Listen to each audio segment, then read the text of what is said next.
Welcome back to Ask Literature, where we dive deep into the world of words, ideas, and movements that shape the literary universe. Today, we're going to talk about a fascinating, complex topic, postmodernism. So, what is postmodernism, and why has it been such a pivotal moment in literature? Postmodernism isn't just a movement, it's a way of thinking, of seeing the world. It's a reaction against the ideas and ideas of modernism, which had dominated much of the first half of the 20th century. Here, modernism sought to find universal truths, order, and meaning in the chaotic world. Postmodernism embraced the chaos. It questioned the very idea that any one truth or any one story could explain the complexities of human experience. At its heart, postmodernism is skeptical of grand narratives, those overarching, all-encompassing stories that try to explain history, progress, or even human nature. It challenges the idea that there is a single objective reality that can be understood or represented. Instead, postmodern thought suggests that reality is subjective, fragmented, and constructed through language, culture, and power dynamics. This makes it a highly self-reflective and at times ironic mode of thought. Postmodern literature often plays with the idea of storytelling itself, questioning the nature of authorship, the reliability of narrators, and the linearity of time. One of the most distinctive features of postmodern literature is its playfulness. It doesn't shy away from mixing genres, incorporating pop culture references, and blurring the lines between high and low art. You might read a novel that jumps from a detective story to a philosophical essay,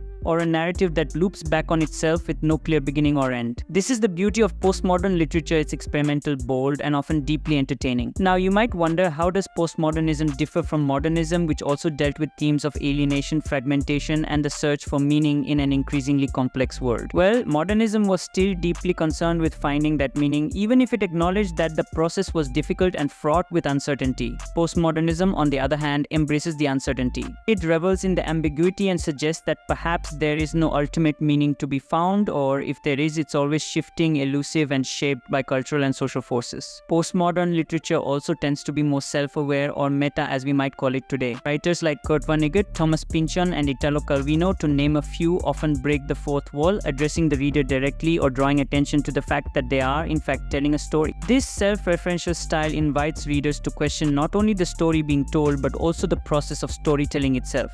Who is in control of the narrative? Can we trust the author? Is there even an author in the traditional sense? And speaking of control, postmodernism is deeply invested in the idea that power and language are intertwined. French philosopher Michel Foucault argued that knowledge and power are inextricably linked, and postmodern literature often explores how language can be used to control, manipulate, or liberate. This leads to some fascinating explorations of identity, gender, race, and class in postmodern works, as writers interrogate the ways in which societal norms and structures are created and maintained through language and narrative. Let's talk about a few examples to bring this all into focus. One of the most famous postmodern novels is Thomas Pynchon's Gravity's Rainbow.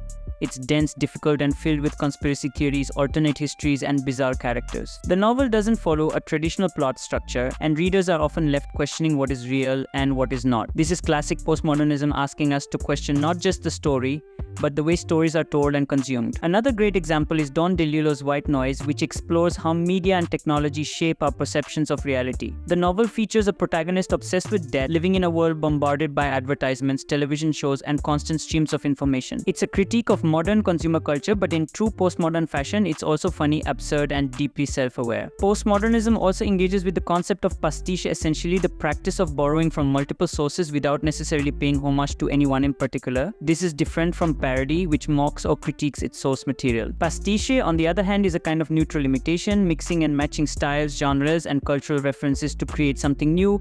It's about college, about recognizing that nothing is truly original and that everything is a remix of what came before. You see this in works like The Crying of Lot 49 by Pynchon, or even House of Leaves by Mark Z. Danielewski, which combines elements of horror, academic writing, and psychological thriller. One of the critiques often leveled against postmodernism is that it can sometimes feel nihilistic or overly detached. If there is no objective truth, if everything is relative, then what's the point of art, literature, or even trying to understand the world? But many postmodernists would argue that this very uncertainty is what makes literature and life so rich. By questioning the stories we've been told, by breaking down the barriers between genres, high and low culture, and different forms of media, postmodernism opens up new possibilities for creativity and expression. In literature, postmodernism has given rise to some of the most innovative and thought-provoking works of the 20th and 21st centuries.